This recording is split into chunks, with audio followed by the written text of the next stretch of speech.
Namaskar to all.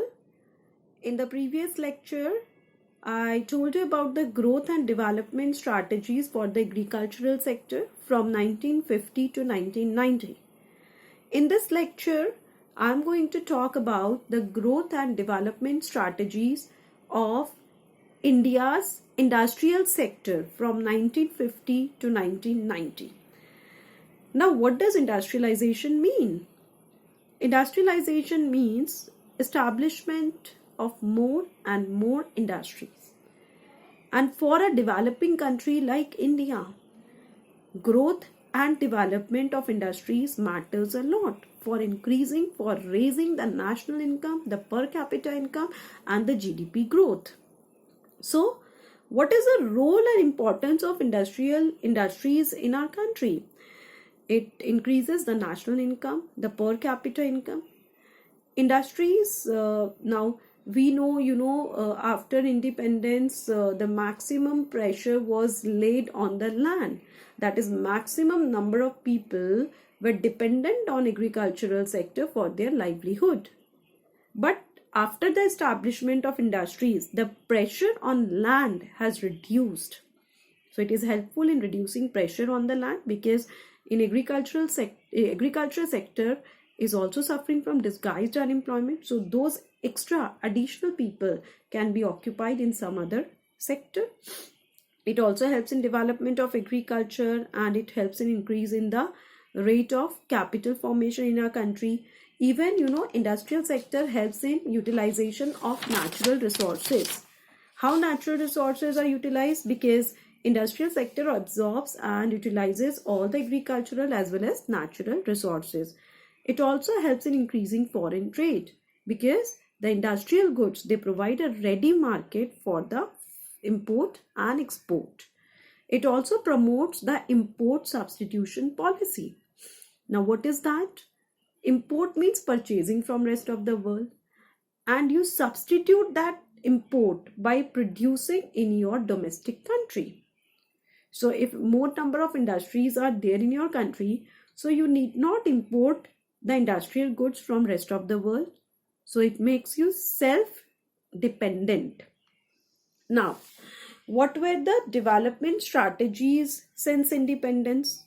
What has the government done to develop the industries in our country? What policies and strategies it has utilized? We are the mixed economy. We are following the economic system which is mixed, wherein the public and the private sector, they both play complementary role in order to develop industrial sector.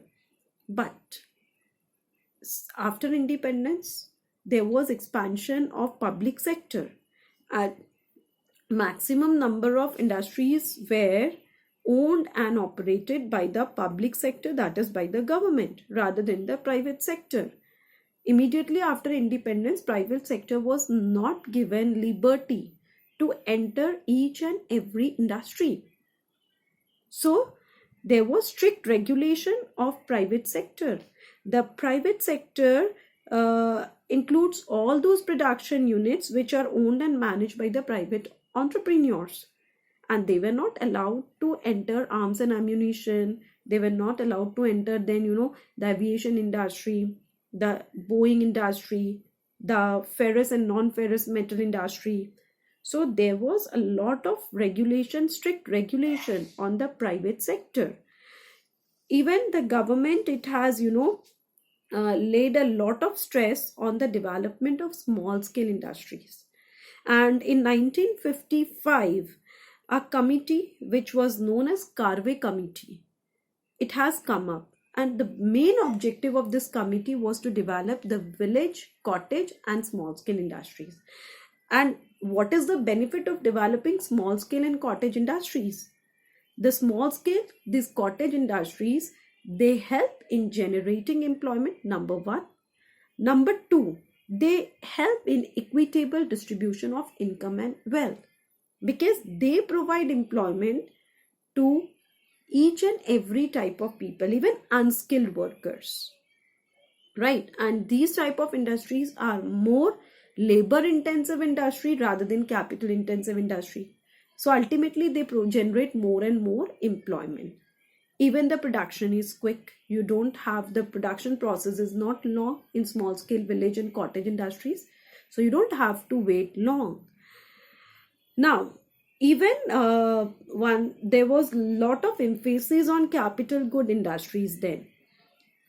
Why? Because our country was lacking from capital good industry. So the government was laying more and more focus and emphasis on the development of like iron and steel industry. These are some of the example, heavy and basic industries. Then even the government has adopted the policy of import substitution, as I told you before few minutes. Rather than importing from rest of the world, you produce the same goods in your home country. And for the same, the government has used two measures: tariffs and number two, quotas, in order to protect our domestic industry, or in order to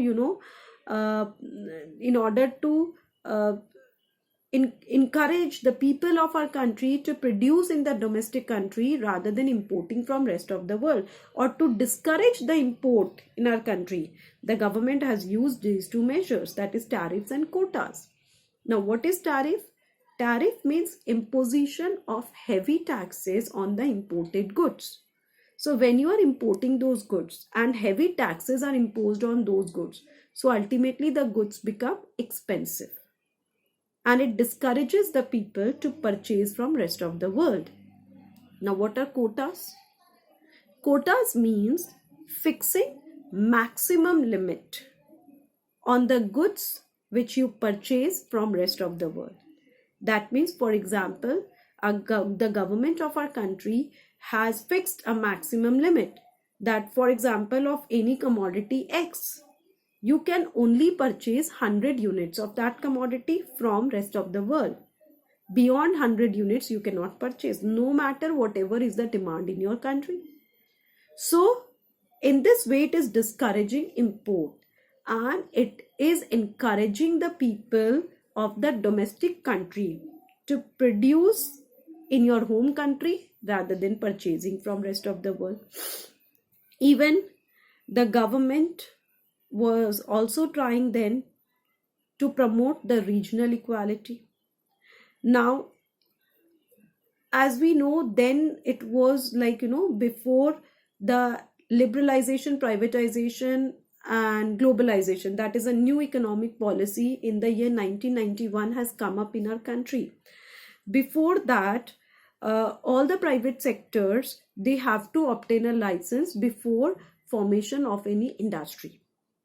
Now, if any private entrepreneur want to establish an industry in a backward area, so it was very easy for that private entrepreneur to get the license.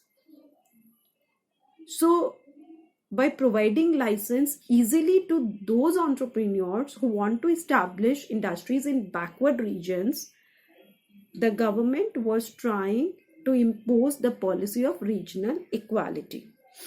Even it was a lot, at the same time it was providing capital subsidies, easy finance to these type of entrepreneurs in order to promote regional equality.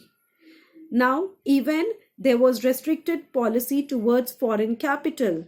The flow of foreign capital was strictly regulated by the Foreign Exchange Regulation Act of 1973. It was completely restricted. And then came the Industrial Policy Resolution of 1956. In the year 1956, in our country, a policy has come which is also popularly known as IPR, that is Industrial Policy Resolution. And this is just a formal declaration by the government through which general policies for industries adopted by government are made public. Now, under this, what strategies has come up, what policies has come up, that the industries will be classified into three categories. There will be industrial licensing system, and there is a legislative base of the industrial licensing. So, under IPR 1956, three policies were specified, Out of that, the first one is that the industries will be classified into 3 schedules. That is Schedule A, Schedule B, and Schedule C. In Schedule A, in this category, 17 industries were included, and these were exclusively reserved for the government sector. That means the responsibility of development and growth of these 17 industries exclusively lies in the hands of government, and the private sector was not allowed to enter. Few examples of these industries are iron and ore, arms and ammunition, atomic energy, mineral oils, mining, shipbuilding, etc. Then came Schedule B. In Schedule B, 12 industries were placed, which will be progressively state-owned. But the government would gradually set up new units, and the private sector would also be expected to supplement the efforts of the government in case of Schedule B. And the remaining industries were left by the private sectors, that the private sectors can undertake those industries. They will be responsible for the future growth and development of those industries under Schedule C. So in Schedule A, 17 industries exclusively reserved for the government. In Schedule B, 12 industries reserved by the state, but the private sector can supplement their role. And in Schedule C, the remaining industries were left for the private sectors only. Then the second policy which has come up under Industrial Policy Resolution of 1956 is the industrial licensing. Now, no new industries were allowed unless a license was obtained from the government, right? And if any entrepreneur, as I told you, want to establish an industry in a backward region, so it was very easier for that person to obtain the license. And license was required even for an existing industry to expand the industry. So if you want to establish a new industry, you need a license. If you want to establish a new industry, expand the existing industry, or you want to diversify your channel of production, in each and every case, you need to obtain the licenses from the government under the Industrial Policy Resolution of 1956.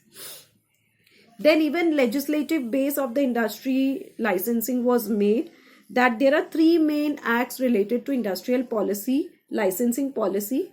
That is the Industrial Development and Regulation Act of 1951, the Monopolies and Restrictive Trade Practices Act of 1969, and Foreign Exchange Regulation Act of 1973.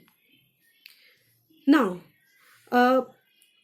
with these strategies undertaken by the government from the year 1950 to 1990, there was impressive growth rate of industrial sector. Even they have contributed a lot towards the GDP. There was diversification in the industrial sector. The public sector has grown tremendously in this era. Even, there was development of small scale industries, but there were limitations as well. And what are the limitations? The industries have grown, but still it is far away from making India from a developing country to a developed country. That means still we need to develop more and more and more. There was, and even, there were unnecessary government controls and interventions for the private sector to develop. And as we know, gradually, though the public sector role was, highlighted then, but the public sector, they were running into losses. Various units were declared sick units, and ultimately this investment has to take place. There were technological backwardness, low productivity, low quality. Then competition was lacking because we had import substitution policy. We discouraged import. So competition from the foreign countries was lacking completely. Then there were foreign exchange crisis. What is foreign exchange? The currency of the other countries apart from your domestic country. And when you were not dealing with import and export, so definitely from where will you get the foreign exchange?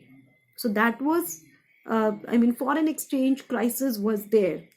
Problem of raw material was there, lack of capital was there, poor infrastructure of our country, and the failure of public sector enterprises. These all added, and that is the reason which I will be teaching you in the next lecture, that in 1991 the new economic policy has to come up.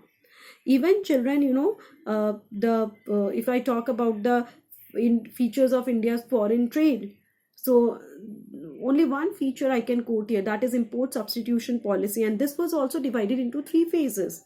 The first phase talks about, rather than importing goods, consumer goods from foreign world, you produce it in your home country. So the first phase talks about for consumer good, the second phase talks about capital good, and the third phase talks about the technological advanced good, that you develop indigenous technique rather than importing it from rest of the world. So though India has developed from this phase 19 after the Britishers left our country from 1950 to 1990, but because of excessive controls, regulations, and excessive licensing policy of the government, import substitution policy, our country could not develop till the level it would have actually. So our country was running into huge losses, foreign exchange crisis, fiscal deficit, unemployment and underemployment, lack of capital good industries. So these all were the common features then. So in my next lecture, let's see what happens further, what comes into India after 1990, and how much development it leads to. Till then, thank you. Bye-bye.